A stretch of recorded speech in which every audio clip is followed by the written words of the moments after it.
যে সময়কে গুনহার কাজে লাগাবার জন্য নেকির কাজে না লাগানোর কারণে সময় থেকে আল্লাহ পাক বরকতকে ছিনিয়ে নিয়েছে, বরকত ছিনিয়ে নিয়েছে।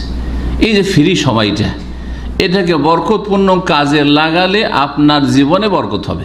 আজকাল মানুষ যারা ব্যস্ত তারা খুব বেশি ব্যস্ত, আর অনেকেই হয়তো জরুরি কাজে ব্যস্ত নয় কিন্তু নিজেকে ব্যস্ত করে ফেলেছে। এদের সংখ্যাই বেশি। ব্যস্ত করে ফেলেছে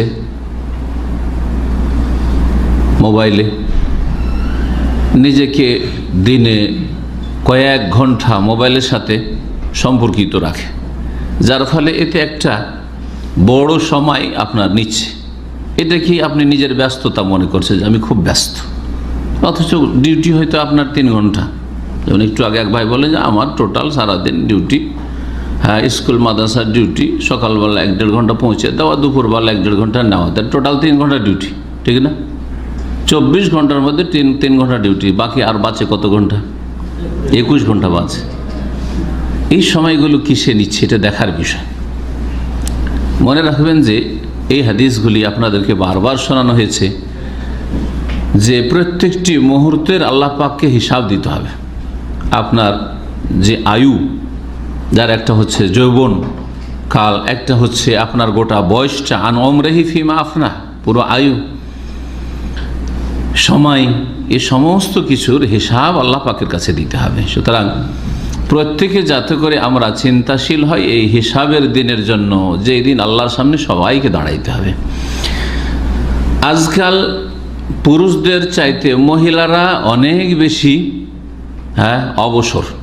এই অবসর সময়কে কোন কাজে লাগাবে খুঁজে পায় না, যার ফলে টিভি ছাড়া বাড়ি অচল। তার টিভি দিয়েই টাইম পাস করতে হবে, ওর সাথে সাথে মোবাইল, ইন্টারনেট তো যথেষ্ট একটা সময় নিচ্ছে। এই যে 24 ঘন্টার মধ্যে, কারণ পয়সা হয়েছে। আজকে থেকে 30-40 বছর আগে নাস্তার পয়সা ছিল না, বাসি পেটে লেখাপড়া করতে স্কুলে যাওয়ার, মাদ্রাসায় গিয়েছি আর লেখাপড়া করে এসেছি। এখন পয়সার অভাব নেই, সুতরাং সকালে বাচ্চাদের জন্য নাস্তা বানাবার দরকার নেই, টাকা দিয়ে দিল, যা স্কুলে কিনে খা, হয় ঘুমাবে আর না হলে টিভি নিয়ে বসে থাকবে। খাবারের ক্ষেত্রে খুব যদি ভালো মোটামুটি মহিলা হয় তাহলে শুধু পাক শাকটা করে, বাকি ডানে বামে যতগুলি সংসারের কাজ আছে ওই জন্য কয়েকজন কাজের মেয়েরা খাচ্ছে, পয়সা আছে। আর না হইলে হোটেল থেকে অর্ডার, হোটেল থেকে খাবার নিয়ে চলে আসো, এমনি শখ করে হোটেল থেকে খাবার নিয়ে আসো, তাহলে কাজ আর আছে কি? হ্যাঁ, গ্রাম অঞ্চলে মহিলাদেরকে একটা সময় ছিল যেই সময় তাদের পাক শাক, বাড়ির পরিষ্কার পরিচ্ছন্নতা ইত্যাদি এসব ছাড়াও তাদের বকরি, ছাগল, গরু, সেগুলিকে চারা দিতে হবে, সবগুলি দেখাশোনা করতে হইতো। এগুলি আপনাদের জানা আছে যারা গ্রামে গঞ্জে বাস করেছে। কত কাজ তাহলে আপনার মা, খালারা বা দাদি নানিরা করেছে। তারপরও তার আজকালকার এইসব মহিলাদের চাইতে অনেক সুস্থ ছিল আলহামদুলিল্লাহ, এবং অনেক ভালো তারা ইবাদত করেছে আলহামদুলিল্লাহ, এবং অনেক ভালো মানুষ ছিল আজকালকার মহিলাদের চাইতে। কারণটা কি? কারণটা হচ্ছে যে সময়কে গুনহার কাজে লাগাবার জন্য নেকির কাজে না লাগানোর কারণে সময় থেকে আল্লাহ পাক বরকতকে ছিনিয়ে নিয়েছে, বরকত ছিনিয়ে নিয়েছে। এই যে ফ্রি সময়টা, এটাকে বরকতপূর্ণ কাজে লাগালে আপনার জীবনে বরকত হবে, পুরুষ হোক আর নারী হোক।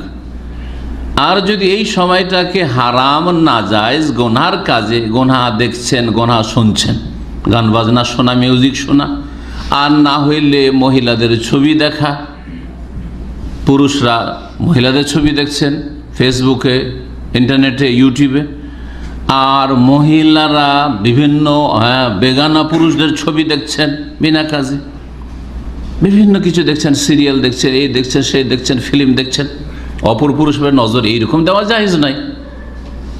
যাতে আপনার কোনো নেকিও নেই, দিন শিখাও হয় না, তারপর অপর পুরুষের ছবির দিকে নজর দেবে একজন মহিলা, সেটা কি জায়েজ? এটাও চিন্তার কথা একটা। আপনাকে কদম বাড়াবার আগে একটা পুরুষ বেগানা পুরুষের দিকে বা তার ছবির দিকে নজর দেওয়ার আগে একজন বোনকে জেনে নিতে হবে যে শরীয়তের এই মাসলা কি, আমার এতে কোন নেকিটা হবে, এর দিকে তাকিয়ে থাকাই, তার কথা শুনে আমি হেদায়েত পাচ্ছি, তার কথা শুনে একটা দিনের কথা শিখছি? না, কিছুই না। হয়তো ফিল্ম, সিরিয়াল বা এরকম বহু কিছু রয়েছে, হাসার কিছু হাসাচ্ছে, নাটক, তো অবশ্যই এগুলি গুনহার কাজ। এ সমস্ত কাজে সময়গুলি চলে যাচ্ছে যেগুলিতে আল্লাহ রাজি হন না, নারাজ, অসন্তুষ্ট হচ্ছেন, যার ফলে এই সময়গুলিতে লাইফে বরকত নেই। যখন বরকত নেই তখন এত ভোগবিলাসী আর পয়সার জীবন, সুখের জীবন থাকা সত্ত্বেও অসুস্থ আর অসুস্থ, শরীর চলে না। কাউকে সুগার, কাউকে প্রেশার, আর কারোর আর কোনো চর্বি, কোলেস্ট্রল, বালা মুসিবতের শেষ নেই। আর পেটে যদি গর্ভধারণ করে নেয় তো বলছে বেড রেস্ট, নতুন একটা ভাষা কিছুদিন থেকে শোনা যাচ্ছে। আমার মায়ের 9 ছেলে মেয়ে, ছেলে 9 ছেলে, একটা কোনো মেয়ে ছিল না যে সহযোগিতা করবে। তারপর জীবনে বেড রেস্ট ভাষাও জানতো না, আর বাংলাও জানতো না, আর কোনোদিন বেড রেস্টও করেনি। 3 দিনের বাচ্চা হয়ে গেছে, সংসার সব কাজই করেছে। এই 3 দিনের মধ্যে হয়তো করতে হয়েছে যদি কেউ সহযোগী না হয়ে থাকে। তাহলে এইরকমই যারা আজকেও কিছু হয়তো পরিবার আছে, 1001টাও নেই, কিন্তু কয়েক সপ্তাহ আগে এক ভাই এসে শোনাচ্ছে যে আমাকে ডাক্তারে বলেছে আর আমার শ্বশুর বাড়ি থেকে বলে দিয়েছে যে এখন পজিটিভ দেখা গেছে, একবারে পুরো বেড রেস্টে রাখো তোমার স্ত্রীকে। মাশাআল্লাহ, বেড রেস্টে মানে শুয়ে রাখো, বুঝছেন তো, সবসময় শুয়ে রাখো, নড়তে দিবে না, চড়তে দিবে না। কি জন্য বললাম যে এখানে এসছেন তো ফ্যামিলি আসেন, বলছেন না না না, সিঁড়ি চড়া যাবে না, আরে লিফটে চড়া যাবে না, নামা যাবে না। আউযুবিল্লাহ। দেখেন আসলে কি করে প্লেনে চড়ে আর নেমে, ওটা তো আরও স্পিডের সাথে এসছে, এতে তো আরও সমস্যা হতে পারে। ওটা আবার কোন বেড রেস্ট হলো, দেশে থাকা উচিত ছিল বিছানায় শুয়ে শুয়ে। আল্লাহুল মুস্তাআন। এই কথাগুলো এই জন্যই বললাম যে এই শ্রেণীর লোক আজকাল মুসলিম সমাজে, তাদের সারাদিনে আল্লাহ পাকের কোনো জিকির স্মরণ আছে, কোনো একটি সুন্নতি দোয়া পড়া আছে, কোনো একটা নেকির ব্যালেন্সের ব্যবস্থা আছে যে আমার ফরজ, হয়তো ফরজটা আদায় করছে কিছু লোক আছে, যারা ফরজ আদায় করছে 5 ওয়াক্ত সালাত আর দৈনন্দিন যা ফরজ রয়েছে সেগুলি, তারাও কিন্তু এই রকমের বড় অঙ্কের নেকি থেকে, জিকির আজকার থেকে, দোয়া থেকে উদাসীন, গাফেল, এবং আল্লাহর সাথে সম্পর্ক তাদের একেবারে দুর্বল, কমজোর, নড়বড়ে। এই হচ্ছে অবস্থা আজকাল। নামাজিদের কথা বলছি, যাদের অতিরিক্ত নেকির কোনো ব্যবস্থা নেই, সময় আছে, ফ্রি সময়, নামাজ পড়ার পরে সময় আছে, নেট আছে, মোবাইল আছে, আর না হলে কম্পিউটার আছে, আর কিছু আছে, না হলে টিভি আছে। এই হচ্ছে মুসলিম সমাজের অবস্থা। আর বাকি বেনামাজিদের কথা বাদ দেন, আধা নামাজিদের কথা বাদ দেন, গুনাহগার যারা ফাসে পাপে ডুবে আছে তাদের কথা বাদ দেন। তাদের জিন্দেগি হচ্ছে পাশবিক জীবন, জি, তাদের মাঝে আর অন্যান্য পশু পাখির মাঝে কোনো পার্থক্য নেই। অন্যান্য পশু পাখির চিন্তা হচ্ছে আল বাতনু ওয়াল ফারজ, পেট এবং লজ্জাস্থান, যৌন চাহিদা পূরণ করা আর পেটের ক্ষুধা পূরণ করা। ঠিকই তেমনি এই শ্রেণীর মানুষেরও উদ্দেশ্য হচ্ছে জীবনে দুটো, একটা হচ্ছে পেটকে সুখী করা, পকেট গরম করা টাকা পয়সা দিয়ে, আর একটা হচ্ছে যৌন চাহিদা পূরণ করা।